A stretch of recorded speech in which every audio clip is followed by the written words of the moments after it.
Estamos muy contentos de que haya participado en nuestro seminario al comienzo de un nuevo año. Esta es la última parte del seminario Fe y Unidad en tiempos difíciles. En efecto, vivimos en tiempos difíciles. En base a los eventos que contemplamos, está claro que vivimos en los últimos días. Y a medida que nos acercamos a la segunda venida de Jesucristo, vemos que será cada vez más difícil. En 2 de Timoteo capítulo 3 versículo 1, cuando el apóstol Pablo escribía su última carta, antes de ser ejecutado, escribe: también debes saber esto, que en los postreros días vendrán tiempos peligrosos. En efecto, vivimos en tiempos difíciles. En este momento, al contemplar la devastación y las enfermedades que han habido en este mundo, la COVID-19, que está entrando ya en el segundo año, a quienes no les ha afectado piensan que no tienen nada que ver con ellos, piensan que es una farsa. Pero para aquellos que han perdido a seres queridos, aquellos que han perdido a personas con quienes mantenían una cercanía, esta enfermedad ha ocasionado devastación. Y aún sabemos que vendrán cosas todavía más peligrosas. Sí, esta podría ser una enfermedad hecha por el hombre, sí, eso lo comprendemos. También entendemos que probablemente la cura será peor que la enfermedad en algunos casos. Y sí, todo lo que están intentando hacer, la vacuna y todo lo demás.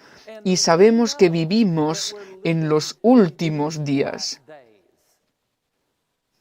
¿Cómo sobrevivir a ello?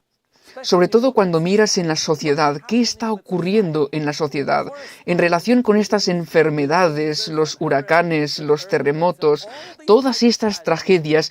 ¿Qué le ocurre a la condición moral de la sociedad?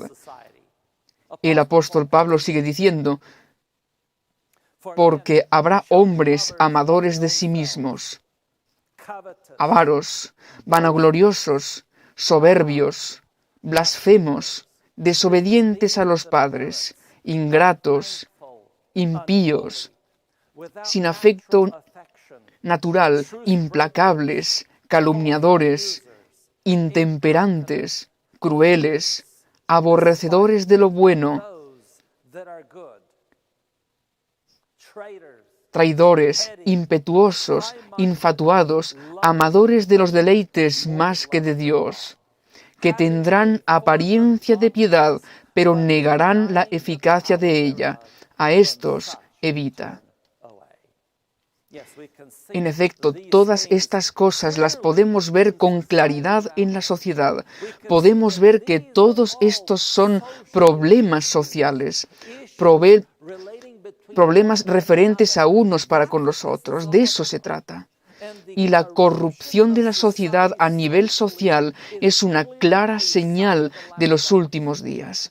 Y en consecuencia, a medida que la sociedad se va corrompiendo, el Espíritu de Dios se va retirando de la tierra. Y vemos estas pestilencias, estas enfermedades, vemos la naturaleza totalmente trastornada. Y va a empeorar a medida que la sociedad se corrompe moralmente. Sigue diciendo en el versículo 6, porque estos son los que se meten en las casas y llevan cautivas a las mujercillas cargadas de pecados, arrastradas por diversas concupiscencias. Esto está pasando. La inmoralidad está aumentando. Cuanto más aumenta la inmoralidad, tanto más surgen estos problemas sociales. Vemos que el Espíritu de Dios se está alejando de la tierra. Y a medida que la sociedad decae, ¿qué le sucede al entendimiento? ¿Qué le sucede a la razón? Lo vemos en el versículo 7, están siempre aprendiendo. Están siempre aprendiendo y nunca pueden llegar al conocimiento de la verdad. Ahora, en medio de toda esta sociedad, la educación como nunca antes se está convirtiendo en lo más importante a tener.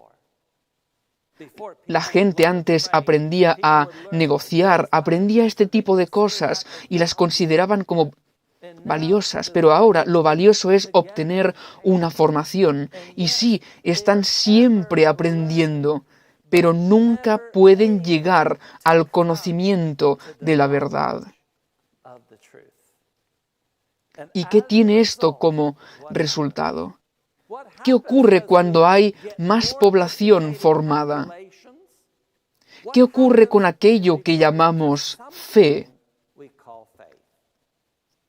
Jesús lo predijo en Lucas capítulo 18, versículo 8. Os digo que pronto les hará justicia, pero cuando venga el Hijo del Hombre, ¿hallará fe en la tierra? Cuando Jesús vuelva por segunda vez, la fe escaseará. ¿Por qué? La razón es que se dejan atrás los principios de la educación. Al contemplar ese periodo de tiempo llamado los últimos días, del que el apóstol Pablo escribía, cuanta más información tiene la gente, menor es su fe. ¿Por qué? ¿Cuáles son los principios de la falsa educación que hace de ello un problema? Lo vemos en Consejos para los Maestros, página 63. Hay una educación que es esencialmente mundanal.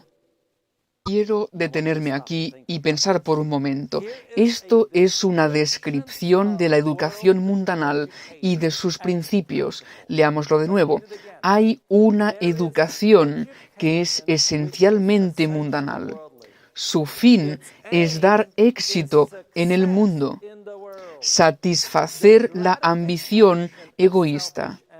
Para conseguir esta educación, muchos estudiantes dedican tiempo y dinero y llenan su mente de conocimientos innecesarios. El mundo los tiene por sabios, pero no tienen a Dios en sus pensamientos. Sí, a veces hay que ir a la universidad, lo entiendo. Puede haber personas que, como Daniel, fue a la universidad babilónica y salió intacto de esa universidad. Sí, es una posibilidad. ¿Por qué? Porque entendió las razones para formarse. Y aquí dice, su fin es dar éxito en el mundo y satisfacer la ambición egoísta. Ahora, ¿qué pasa con la educación mundana? ¿Qué ocurre cuando la contrastas con la verdadera educación? Nótese en 1 Corintios capítulo 1, versículo 23. Sí, los griegos estaban muy interesados en la educación y los sistemas educativos que tenemos hoy parten del sistema educativo que había en Grecia. ¿Qué dice el apóstol Pablo, 1 Corintios capítulo 1, versículo 23? Pero nosotros predicamos a Cristo crucificado, para los judíos ciertamente tropezadero y para los gentiles locura. ¿Qué vemos aquí?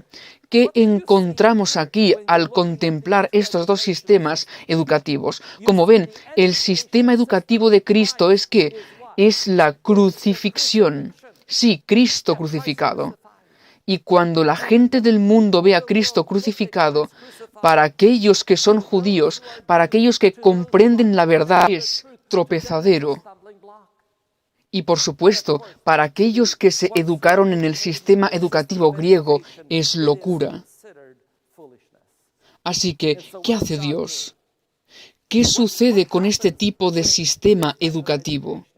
Vayamos a 1 Corintios capítulo 20, versículo 20 y 25. ¿Dónde está el sabio? ¿Dónde está el escriba? ¿Dónde está el disputador de este siglo? ¿No ha enloquecido Dios la sabiduría del mundo? Porque lo insensato de Dios es más sabio que los hombres, y lo débil de Dios es más fuerte que los hombres.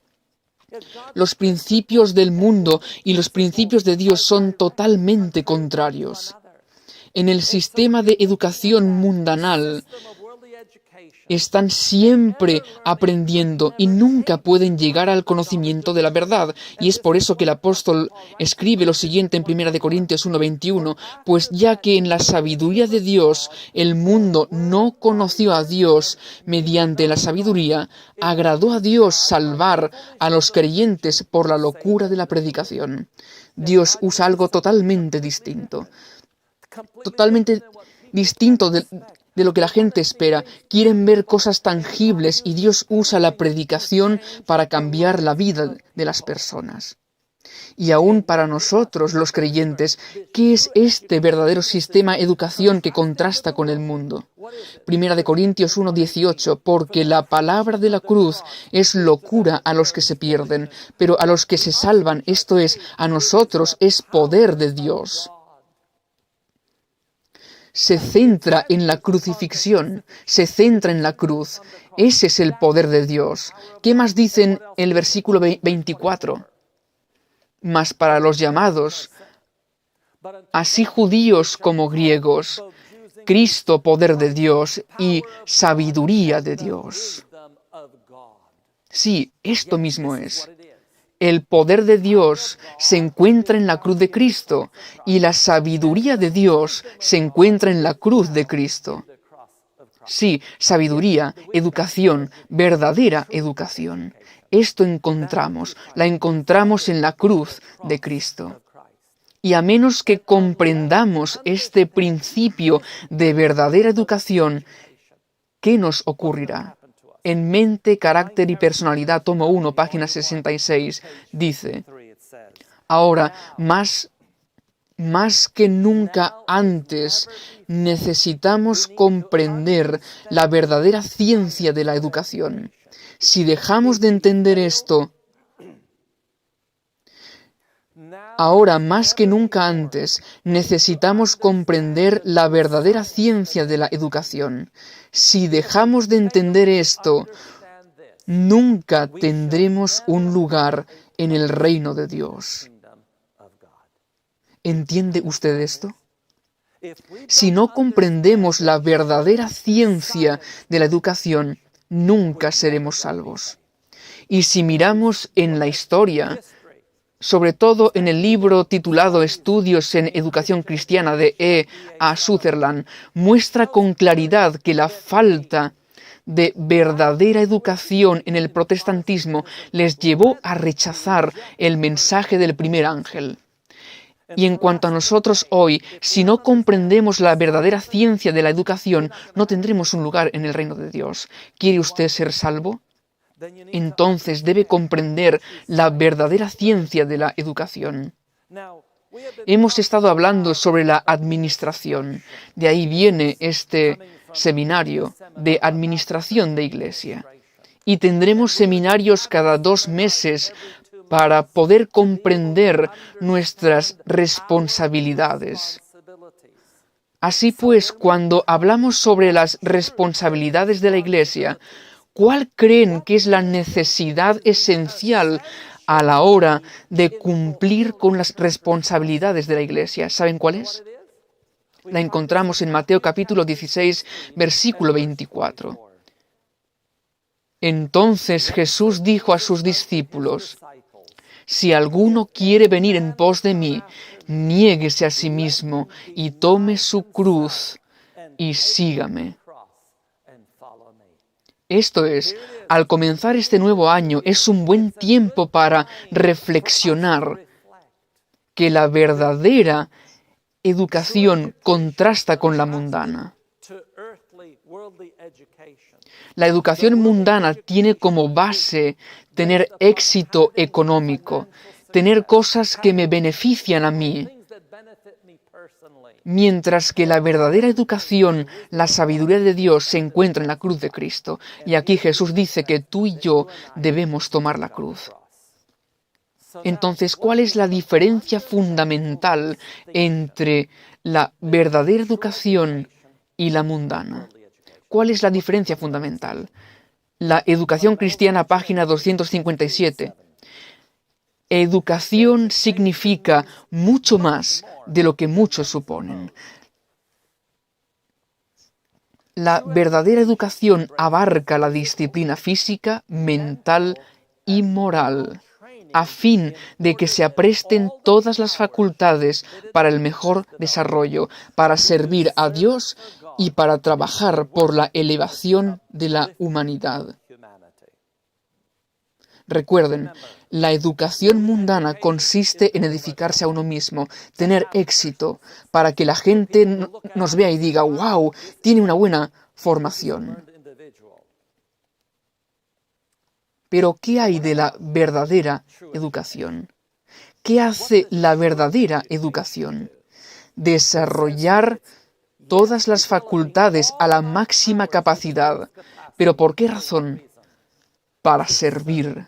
Sí, el acto de servir. Para elevar a las personas. Para elevar a la humanidad. Ese es el propósito de la verdadera educación. Y al considerar las responsabilidades de la Iglesia, al considerar la administración de la Iglesia, conlleva considerar las responsabilidades de la Iglesia y los departamentos de la Iglesia. ¿Por qué tenemos tantas responsabilidades en la Iglesia? Veamos esto, veamos la siguiente diapositiva. Nótense aquí algunas de las responsabilidades. Tenemos la dirección en distintos cargos, directores de iglesia, presidentes de unión, presidentes de la conferencia general y vicepresidentes. Todo esto tiene que ver con la dirección. Y luego tenemos la secretaría, que se encarga de todo lo siguiente, aquellos que se encargan de las finanzas, la tesorería. Hay directores de escuela sabática, maestros de la escuela sabática, maestros de niños, maestros de jóvenes, directores del departamento musical, audiovisual y difusión. Necesitamos estas cosas y estos cargos tienen que ver con los varios niveles de administración de iglesia. Y luego están los departamentos. No mencionaremos el departamental de escuela sabática, ya lo hicimos antes, pero a nivel de conferencia general está el departamento de escuela sabática en el que se elaboran cosas. Está el departamento de educación en todas sus etapas, desde la escuela primaria hasta la escuela misionera. Está el departamento de familia, el departamento de jóvenes, el departamento de escuela misionera, el departamento de obra médico-misionera, el de publicaciones y, por supuesto, para repartirlo es necesario el departamento de colportaje. También hay el de mayordomía y el de bienestar. Y hay muchos, muchos más. Muchas oficinas, tanto a nivel local como de conferencia general. Todas estas responsabilidades. ¿Por qué tenemos tantas responsabilidades? Y como iglesia es mayor, debe haber más responsabilidades. ¿Por qué? ¿Por qué tenemos que hacer esto? De nuevo, Mateo capítulo 16, versículo 24. Entonces Jesús dijo a sus discípulos,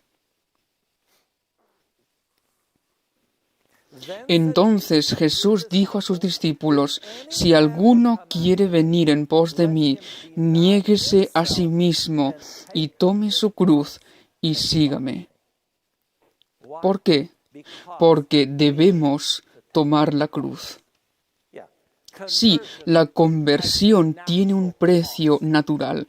En efecto, negarse a uno mismo y tomar la cruz es eso mismo. Y es por eso es tan importante que en el comienzo de este nuevo año hagamos un serio examen de conciencia. En Lucas capítulo 14, versículo 28 al 30, después de hablar acerca de tomar la cruz, Jesús dijo, «Pero ¿quién de vosotros, queriendo edificar una torre, no se sienta primero y calcula los gastos, a ver si tiene lo que necesita para acabarla? No sea que después que haya puesto el cimiento y no pueda acabarla, todos los que lo vean comiencen a burlarse de él, diciendo, este hombre comenzó a edificar y no pudo acabar». He aquí esta situación. Para tomar la cruz, primero debes calcular los gastos. Y el inicio del año es un buen tiempo para calcular los gastos. ¿Cuánto me cuesta ser cristiano? ¿Cuánto me cuesta ser seguidor de Cristo? ¿Y estoy dispuesto a pagar ese precio? Es por esto que es tan importante cuando se refiere a llevar la cruz. Entonces, ¿de qué manera la cruz forma parte de mi vida diaria?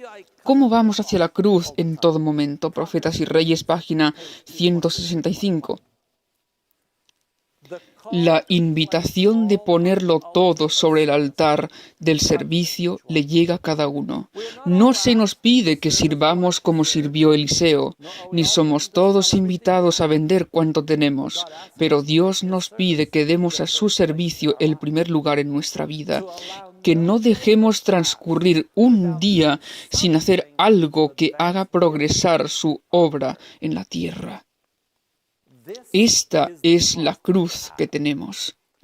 No tenemos que venderlo todo lo que tenemos. Es cierto, puede que esa no sea nuestra experiencia, pero ¿estás tú haciendo algo que haga progresar la obra de Dios en la tierra cada día? ¿Estás haciendo cosas por el estilo? Cuando estamos convertidos, cuando experimentamos una conversión genuina, algo nos ocurre. Y eso lo vemos en la experiencia que tuvo Jesús con la mujer en el pozo, en Juan capítulo 4, versículo 14. Mas el que bebiere del agua que yo le daré,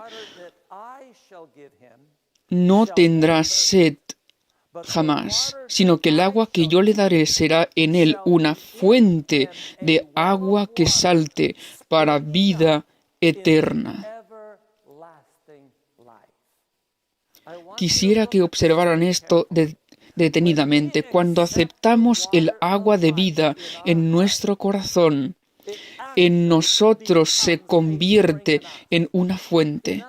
En otras palabras, lo compartimos con otros. Ese es el resultado natural de la conversión. Y por eso en el deseado de todas las gentes, página 166, cada verdadero discípulo nace en el reino de Dios como misionero. ¿Comprende esto?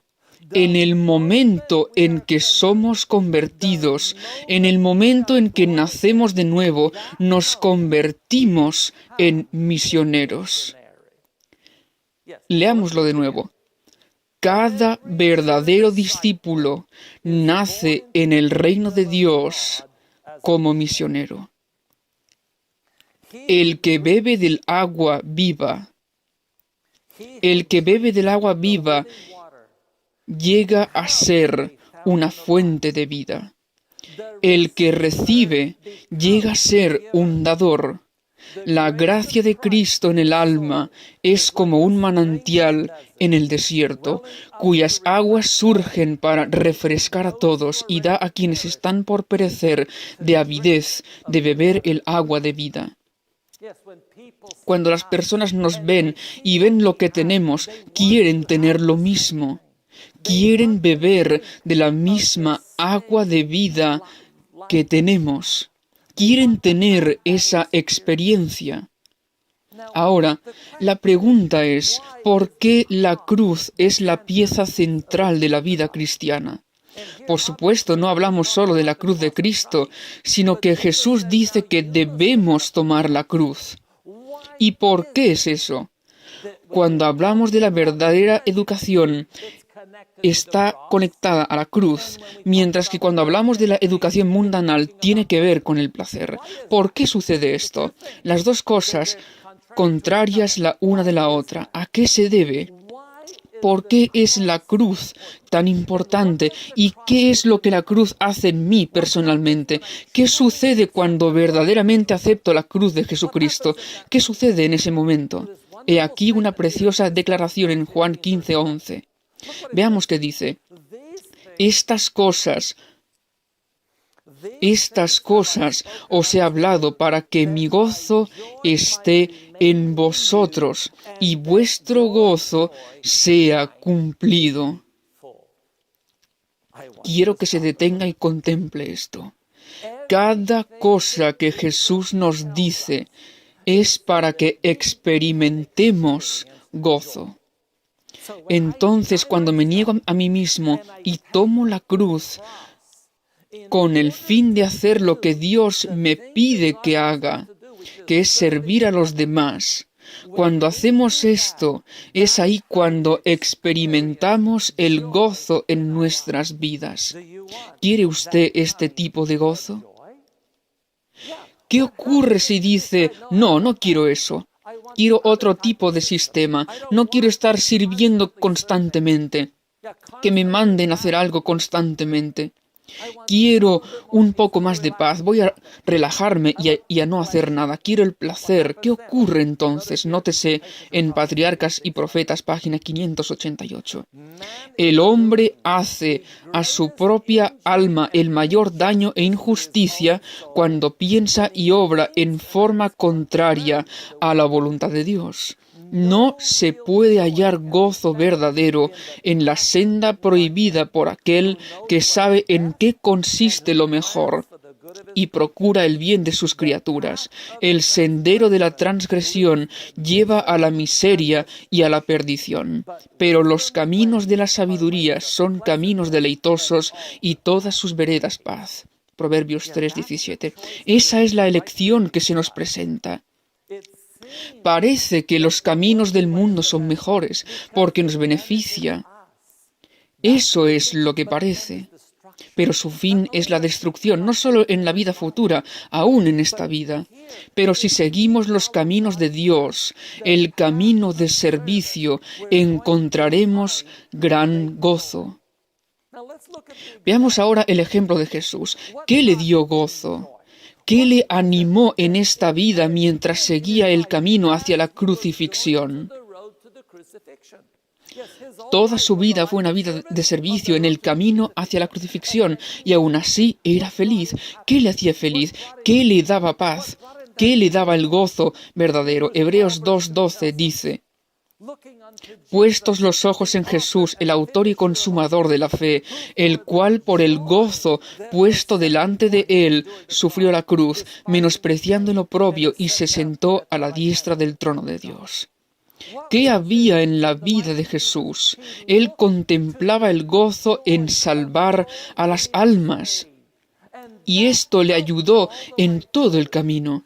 Y es por esto que, si queremos tener verdadera felicidad, los principios de Jesús deben ser los nuestros. En Filipenses 2, versículos 5 y 8, haya pues en vosotros este sentir que hubo también en Cristo Jesús, el cual, siendo en forma de Dios, no estimó el ser igual a Dios como cosa a que aferrarse, sino que se despojó a sí mismo, tomando forma de siervo, hecho semejante a los hombres, y estando en la condición de hombre, se humilló a sí mismo, haciéndose obediente hasta la muerte, y muerte de cruz.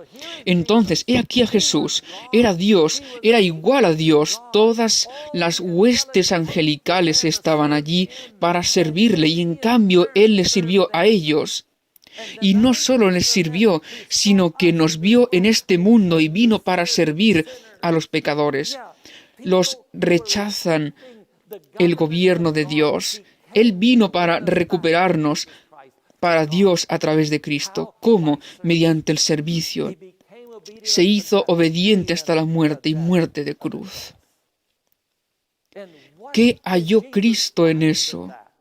¿Qué halló Jesús en esa clase de servicio? Signs of the Times del 25 de noviembre de 1903. Cristo halló su más alto gozo en servir. Vino a esta tierra a ministrar, no para que le ministraran. Contempladle enseñando en el templo, junto al mar, en la ladera de la montaña, las grandes arterias de tránsito. Vedle junto a la cama del enfermo, hablando de paz y esperanza al afligido. Andó haciendo bien, confortando a los dolientes, ayudando a los necesitados, sanando las heridas que el pecado había infligido. Sí, contemplemos a Jesús haciendo todas estas cosas. Cuando ministró a alguien, eso le trajo gozo y felicidad. ¿Quieres tener gozo y felicidad en tu vida? Si es así, sigue la experiencia de Jesucristo. Y no solo Jesús, ¿qué hay de los ángeles? Leamos en Hebreos capítulo 1, versículo 13 y 14. Pues ¿a cuál de los ángeles dijo Dios jamás: siéntate a mi diestra hasta que ponga tus enemigos por estrado de tus pies? ¿No son todos espíritus ministradores enviados para servicio a favor de los que serán herederos de la salvación? ¿Cuál es la obra de los ángeles? Esos ángeles fuertes y poderosos, su obra es servir a otros. Esa es su obra. ¿Y qué ocurre en el momento en el que un alma es salva? ¿Qué ocurre cuando por su ministerio un alma entrega su alma a Jesucristo como su Salvador personal? Lucas capítulo 15, versículo 17. Os digo que así habrá más gozo en el cielo por un pecador que se arrepiente que por 99 justos que no necesitan de arrepentimiento. ¿Qué hay en el cielo? ¿Qué les sucede a los ángeles? Están llenos de gozo.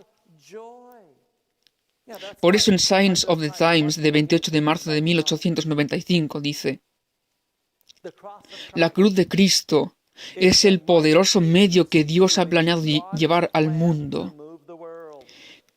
Cristo, el sacrificio expiatorio, ha influenciado a las inteligencias celestiales en tal grado que su mayor gozo es trabajar como mensajeros de Cristo para ministrar a aquellos que serán herederos de la salvación.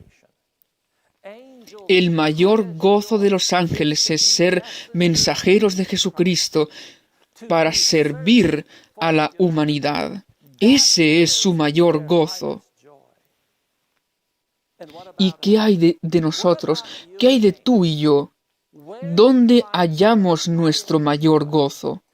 Antes de la crucifixión, los discípulos discutían sobre quién iba a ser el mayor. ¿Por qué? Porque en sus mentes estaban afectados por la educación mundana. El pueblo judío en los tiempos de Cristo estaba fuertemente influenciado por el sistema educativo griego. Es por eso que no estaban preparados para ver a Jesucristo y aceptarle. Los discípulos también estaban influenciados por eso y buscaban quién iba a ser el mayor, quién va a servirme a mí. Y cuando llegaron al aposento alto con sus pies cansados y polvorientos, y en ese momento alguien tenía que limpiar los pies a otro. Miraron a su alrededor y no había ningún siervo. Oh, yo no soy el siervo. Ese no es mi sistema educativo. Mi sistema educativo consiste en que tú me sirvas a mí. Entonces, ¿qué hizo Jesús? Les lavó los pies. ¿Y qué les dijo en el acto de servicio? Este acto de ministerio en Juan capítulo 13, versículo 17. Si sabéis estas cosas, bienaventurados seréis si las hiciereis. Sí, la fuente de felicidad es el servicio. Cuando sirves a otros, hay gozo y felicidad que el dinero no puede comprar. Y sí, podemos mirar los salarios, y a veces hablamos sobre personas a quienes invitamos a trabajar en la obra. Miran los salarios y dicen: oh, no puedo trabajar por tan poco, tengo una familia que mantener. Y salen y hacen otras cosas. ¿Y qué ocurre? Se pierden todo ese gozo y esa felicidad, porque el gozo y la felicidad se encuentran en servir a otros. A fin de conocerle, página 123. Revestidos de su humildad y mansedumbre, hallan su mayor gozo en su servicio. Las ambiciones terrenales ceden paso a un deseo de servir al Maestro. El mayor gozo que nadie puede tener se encuentra en el ministerio. Y por eso es que no solo tenemos a aquellos empleados en el ministerio del Evangelio, hay también tantas cosas que dependen de las personas que ofrecen voluntariamente su tiempo. Y en efecto, un nuevo año empieza. En las iglesias locales se celebran elecciones de oficiales. Han elegido a nuevos dirigentes. La pregunta es, ¿has entrado en ese servicio de gozo? ¿Es esto lo que vas a hacer en este próximo año? Porque este es el único propósito de la educación. Sí, llevar la cruz de forma genuina significa servir, pero a cambio recibimos gozo. Y eso es lo que Dios quiere para ti y para mí. Es por eso que, cuando hablamos de ir al cielo, cuando hablamos de ir a nuestro hogar celestial, ¿cuándo iremos a nuestro hogar celestial, a la vida eterna de gozo y felicidad? ¿Cuándo iremos allí? Cuando nosotros como iglesia experimentemos algo. ¿Y qué es? Tomo 9, página 95. La obra de Dios.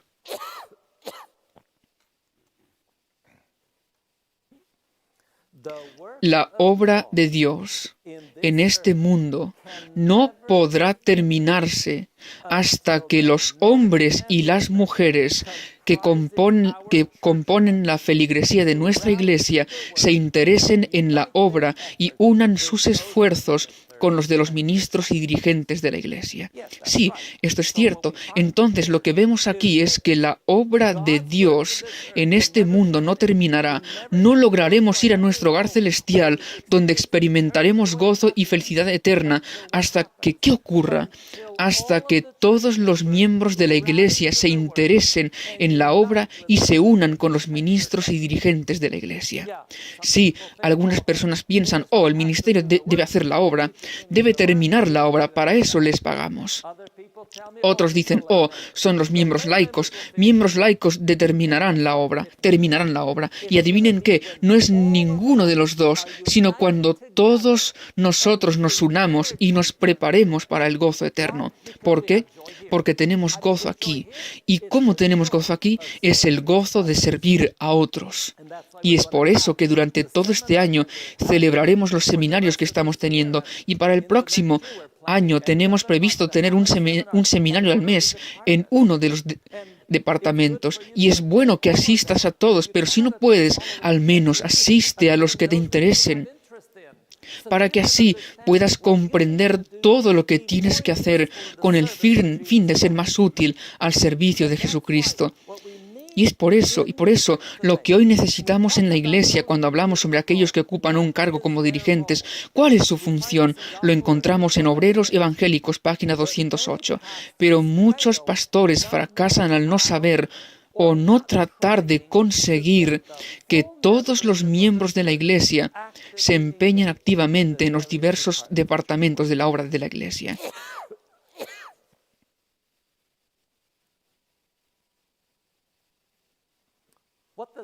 ¿Qué significa esto en la práctica? Significa que cuando preparamos a las personas para el bautismo, ya estamos pensando en qué pueden participar en la iglesia. Así, en el momento en que son bautizadas, ya tienen una responsabilidad. Sí, tienen una responsabilidad. ¿Por qué? Cada miembro debe trabajar. Y nuestra obra como ministros, nuestra obra como dirigentes, es asegurarnos que cada miembro de iglesia esté trabajando. Leámoslo de nuevo. Pero muchos pastores fracasan al no saber o no tratar de conseguir que todos los miembros de la iglesia se empeñen activamente en los diversos departamentos de la obra de la iglesia. Si los pastores dedicasen más atención a conseguir que su grey se ocupe activamente en la obra, lograrían mayor suma de bien, tendrían más tiempo para estudiar y hacer visitas religiosas y evitarían también muchas causas de irritación. Sí, debemos hacer visitas religiosas, sí, debemos asegurarnos de que estudiamos cosas espirituales para poder alimentar a la grey de Dios. Y no lo podemos hacer si continuamente tienes que resolver problemas. ¿Por qué hay problemas? Porque la gente no está trabajando. ¿Y por qué no están trabajando? Porque no les hemos dado ningún trabajo. Les miramos y decimos, no están capacitados, son muy jóvenes, son muy inexpertos. No, debemos prepararles, debemos proporcionarles esa experiencia. Nuestra obra es que estén activamente implicados. Por eso es tan importante celebrar estos seminarios. Y sí, lo sé, en realidad sería mucho mejor hacerlo en persona. Pero no podemos estar en todas partes, por lo que gracias al Señor tenemos esta oportunidad de al menos compartir con cada uno de nosotros qué debemos hacer. Pero también debemos comprender que para tener éxito debemos estar juntos. Para nosotros la fraternidad y la unión son cruciales. Y 2021 ya ha llegado. ¿Y qué está ocurriendo en la sociedad? La sociedad todavía está abrumada por lo que llaman COVID-19. Sí, ya lleva más de un año. De hecho, este es el segundo año. Y algunos lugares llevan 1 año y medio con esto.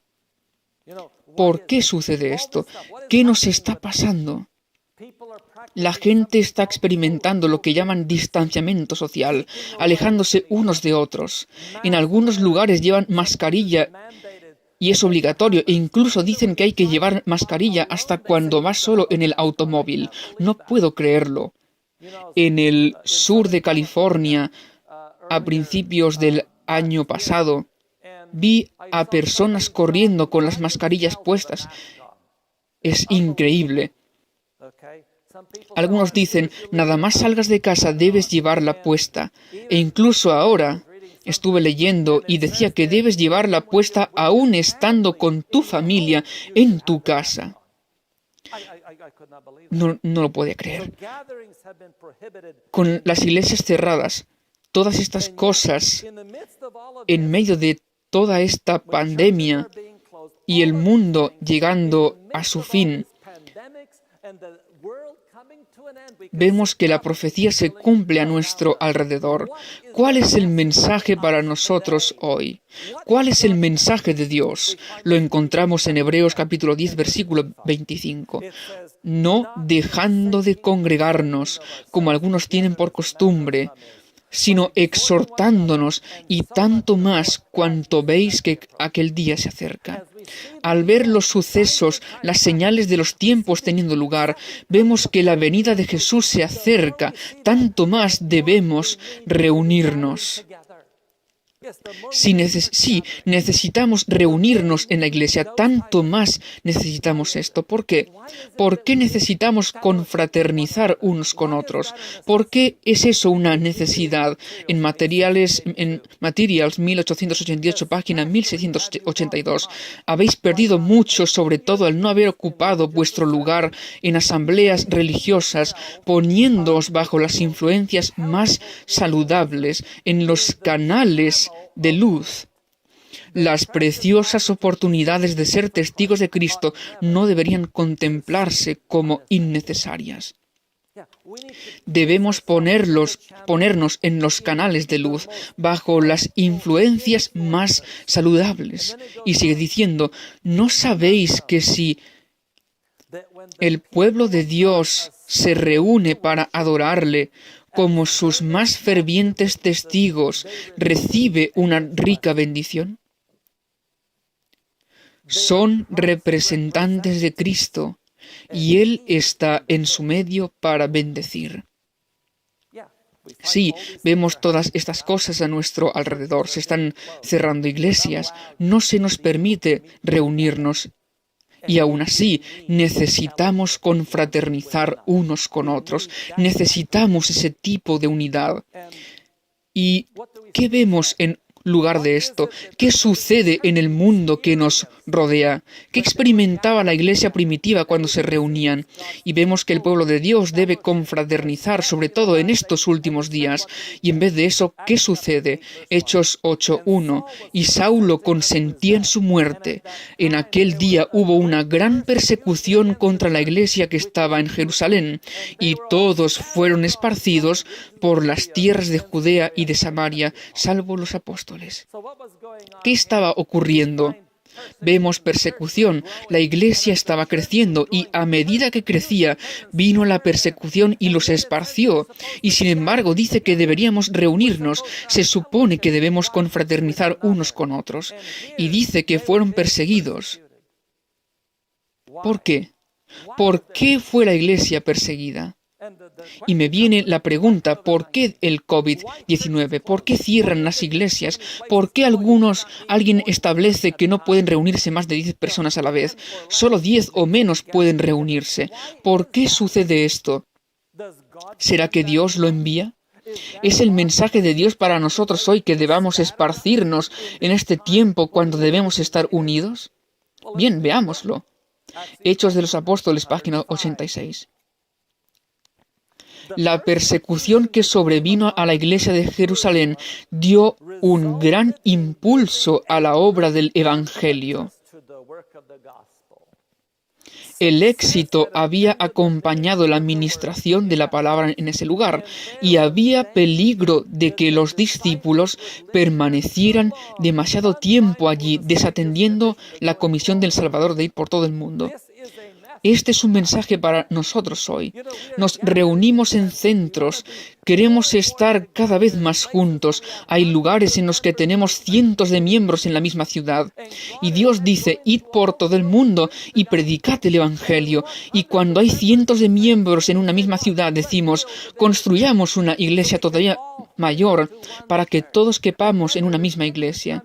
Y entonces vienen las restricciones por las que no pueden estar más de 10 personas. ¿Para qué sirve ese edificio que construimos cuando ni siquiera podemos reunirnos en él? Todo lo que puedo decir es alabado sea el Señor por todas estas cosas.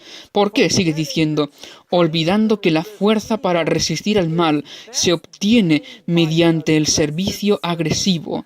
Comenzaron a pensar que no tenían ninguna obra tan importante como la de proteger la iglesia de Jerusalén de los ataques del enemigo.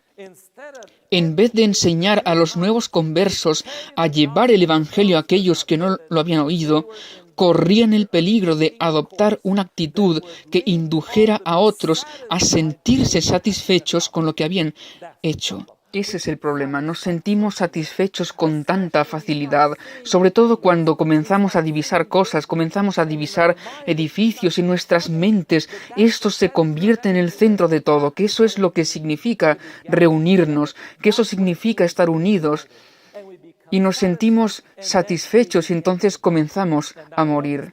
Me encanta lo que sigue, nótese lo que dice aquí. Para dispersar a sus representantes donde pudieran trabajar para otros, Dios permitió que fueran perseguidos. Sé que la COVID-19 y las restricciones en realidad no son la persecución, eso no es persecución. Si decimos que eso es la persecución, entonces no tenemos ni idea de qué estamos hablando. Pero cumple con un propósito, sobre todo cuando dicen que no se reúnan más de 10 personas. Y esto me encanta. Me encantan estas restricciones. Son buenas para nosotros. Son restricciones que en realidad necesitamos. Porque cuando la iglesia en Jerusalén se dispersó hacia todas partes por la persecución, ¿qué resultado tuvo? Nótese en Hechos capítulo 8, versículo 4. Este fue el resultado. Pero los que fueron esparcidos iban por todas partes anunciando el Evangelio. ¿Quién predicaba el Evangelio? No eran solo los apóstoles, no eran solo los líderes. Todas esas personas que fueron esparcidas por todas partes se convirtieron en predicadores. Y sí, si tienen una iglesia de 100 personas, sería bueno verla dividida en otros 15 grupos pequeños, que cada uno fuera un predicador.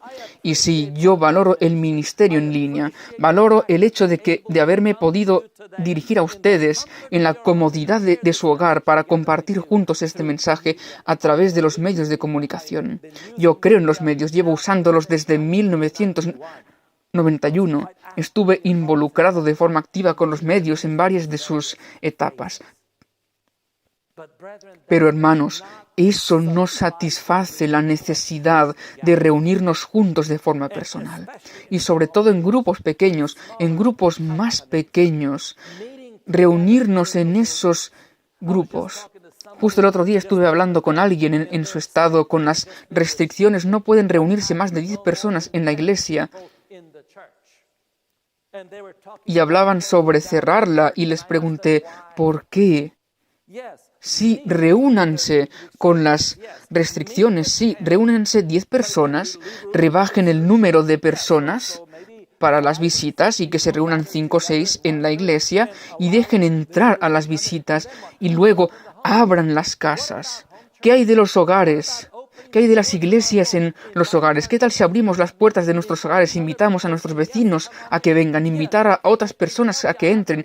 Y si dicen que tengo que llevar mascarilla, estoy dispuesto a llevarla. No me convence mucho, pero sí, a lo mejor es cierto. Pero por amor al Evangelio, ¿estoy dispuesto a tomar la cruz y llevar puesta la mascarilla por unas pocas horas? Sí, estoy dispuesto a hacerlo. Si estoy dispuesto a entrar en una tienda en la que no me permiten entrar sin llevar puesta la mascarilla, y si estoy dispuesto a hacerlo por eso, ¿no lo estaré por la palabra de Dios? Sí, lo estaré. ¿Significa que voy a ceder ante todo cuanto venga la vacuna y todo lo demás? No. No lo voy a hacer. Esto me afecta personalmente, pero puedo hacer algunas de estas cosas y hacer un sacrificio, tomar la cruz cada día y seguir a Jesús. ¿Por qué? Porque queremos que el Evangelio llegue a todo el mundo. Queremos poder alcanzar a todas estas personas. Queremos poder alcanzar a todo el mundo y nos estamos reuniendo en una iglesia, en una misma ciudad, descuidando todos esos lugares. Y sí, sigan reuniéndose en la iglesia. Sí, pueden llevar a cabo el registro de publicaciones aquellos que no tienen la capacidad de trabajar de ese modo, pero sí, abran las puertas de sus hogares, ábranlas, y sí, Dios nos bendecirá. Y también sé que las leyes serán cada vez más restrictivas, lo entiendo. ¿Y qué hacemos entonces? ¿Qué sucederá cuando las leyes sean totalmente restrictivas y no puedan reunirse de ningún modo? Entonces puede que sea la hora de Hechos 5:29, porque los apóstoles también se les prohibió predicar en el nombre de Jesús. ¿Y qué hicieron? Respondiendo Pedro y los apóstoles dijeron, es necesario obedecer a Dios antes que a los hombres. Sí, el tiempo en que esto sucederá vendrá, es cierto. Pero de nuevo, quiero remarcar lo siguiente. En efecto, las redes sociales ocupan un lugar.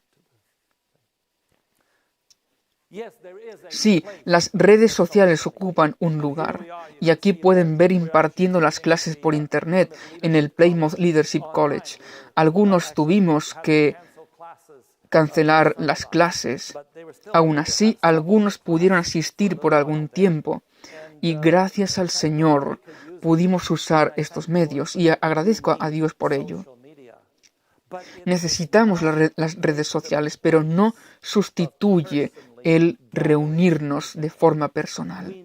2 o 3 deben reunirse. Necesitamos ese tipo de experiencia. Y por ello el apóstol Pablo en Hechos capítulo 20, versículo 20 dice, y como nada que fuese útil he rehuido anunciaros y enseñaros públicamente y por las casas. Sí, por las casas. ¿Qué sucede si tenemos un pastor y no puede visitar a todos al mismo tiempo? ¿Qué ocurre si va a la iglesia y predica un sermón, luego va a visitar a un hogar? Los sábados por la tarde uno puede visitar bastantes hogares, incluso el sábado por la mañana. Pueden cambiar los horarios de escuela sabática y del culto divino, pueden reunirse en un hogar y realizar allí el culto divino, y una vez que te vas, ellos estudian la escuela sabática. ¿Y qué hay de los muchos miembros laicos capacitados para predicar y enseñar el Evangelio? Debe usar a cada miembro de iglesia y darles algo para hacer, y de repente tienes una iglesia con un puñado de personas en la que de repente todos son necesarios. Recuerdo cuando nuestra iglesia aumentó hasta 22 miembros y recuerdo cuando asistí a la reorganización de la iglesia, había allí algunos jóvenes y algunos propusieron que fueran directores de jóvenes o directores de escuela sabática de jóvenes y dijeron, ellos no pueden hacerlo. ¿Por qué no? Porque son inexpertos. Y después de algún tiempo terminamos por dividir el grupo, por lo que había 6 o 7 miembros en otra zona para llegar a la iglesia, demoraban 1 hora. Y cuando organizaron esa iglesia, esos 2 mismos jóvenes estaban allí y fueron elegidos como directores de escuela sabática de jóvenes. ¿Por qué? Porque no había nadie más y todo lo que pude decir fue alabado sea el Señor. ¿Por qué? Porque ahora tienen algo que hacer. Hermanos, debemos implicarnos en esas iglesias locales, en esas reuniones locales. Las necesitamos. ¿Por qué? Hebreos 10:25. Hebreos capítulo 10, versículo 25, no dejando de congregarnos como algunos tienen por costumbre, sino exhortándonos, y tanto más cuando veis que aquel día se acerca. Necesitamos una exhortación personal, no solo a través de la predicación. Necesitamos esa experiencia personal. Y cuando hablamos de exhortar, no nos referimos a alguien dando vueltas por ahí buscando los defectos de otros. Pero lamentablemente eso es lo que la exhortación evoca en nuestras mentes. En nuestra elevada vocación, página 234, dice: pensad en el Señor Jesús, en sus méritos y en su amor, pero no tratéis de buscar los defectos y espaciaros en los errores que han cometido otros. Traed a vuestra mente las cosas que son dignas de vuestro reconocimiento y de vuestra alabanza, y si tenéis facilidad para discernir los errores de los demás, aseguraos todavía más de reconocer el bien y de alabar lo bueno. Eso es lo que debemos hacer. Y sí, cuando vemos a los jóvenes cometen un error, ¿y qué haces entonces? Les encomiendas un trabajo, les das una tarea, y si también fallan, ¿qué haces? Les ayudas. Recuerdo cuando trabajaba en la construcción, cuando comencé a trabajar y no sabía nada. Y mi tío, para quien trabajaba en Los Ángeles, me dio un marco y una ventana. Y puse el marco en la ventana y estaba mal, estaba torcido. Así que tuve que sacarlo otra vez y lo intenté de nuevo. Lo intenté varias veces, estuve ocupado todo el día en esa pequeña ventana. Y al final se acercó y me dijo: deja que te eche una mano. Y en 5 minutos ya estaba hecho. Estaba tan desanimado. Después de ver eso dije: mira, olvídalo, nunca podré trabajar en una obra de construcción. Y comencé a renunciar. Dije: olvídalo, nunca aprenderé. Y esa tarde, cuando volvimos a su casa, me explicó algunas cosas, me animó, me habló acerca de sus experiencias, por lo que al día siguiente tuve que hacer otra igual y en pocos minutos había acabado. Llegué a amar los proyectos de construcción y todo lo demás. Aprendí a amarlo. Nuestros jóvenes necesitan ese tipo de ánimo, necesitan tener oportunidades y que se les anime. Así pues, si queremos criticar, si quieres criticar, sigamos leyendo en nuestra elevada vocación. Si os criticáis a vosotros mismos, si os criticáis,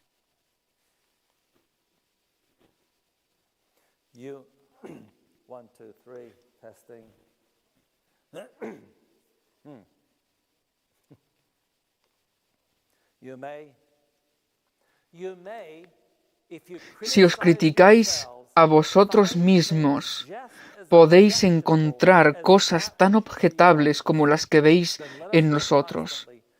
Entonces trabajaremos constantemente para fortalecernos unos a otros en la fe más santa. Amados hermanos, al acercarnos al final de esta serie de seminarios, es hora de que trabajemos juntos. Es hora de que usemos este tipo de oportunidades que Dios nos ha dado para prepararnos para la eternidad. Me viene a la mente Juan, capítulo 7, versículo 21. Para que todos, 17-21, para que todos sean uno como tú, oh Padre, en mí y yo en ti. Y que también ellos sean uno con nosotros, para que el mundo crea que tú me enviaste. Dios quiere que estemos unidos. La forma en que alcanzamos la unidad es cuando comenzamos a trabajar, cuando comenzamos a pensar en servir a los demás, y eso nos da gozo y felicidad. Esa es la verdadera educación, y eso nos prepara para la eternidad venidera. Así pues, al mirar hacia este nuevo año, al mirar hacia otro año que comienza con todos sus desafíos, a medida que vayamos escuchando los seminarios de los distintos departamentos, que el Señor nos ayude a que tengamos esa experiencia, el gozo que tuvo Cristo en servir a otros, y para que cada miembro de iglesia se implique de forma activa en algo. Que el Señor nos ayude a que eso nos asegure un futuro brillante y que nos lleve a momentos difíciles que todavía están por llegar, pero que finalmente pasemos a la eternidad con nuestro Salvador y que tengamos gozo y felicidad por siempre. Esta es mi oración. Amén.